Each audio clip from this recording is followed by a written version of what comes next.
Today, I'm gonna give you guys 3 tips for reducing your water bill.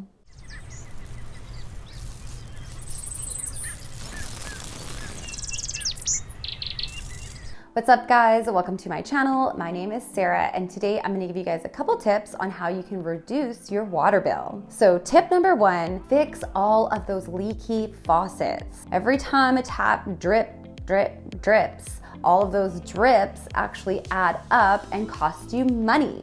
So take a little time to go around and fix any leaky faucets. Tip number 2, don't leave the water running while you brush your teeth. Turn it on to wet your toothbrush, turn it off, brush your teeth, and then turn it back on to rinse your toothbrush. And tip number 3 is start rainwater harvesting. People actually use a ton of water to water all of their plants in their yard, but you get free water all the time whenever it rains. So set up some rain barrels around all of your downspouts and use the rainwater to water your plants. I have a really helpful video regarding rainwater harvesting that I will link up here. So those are 3 tips you guys can start using right away to reduce your water bill. Thanks again for joining me. I do appreciate your time.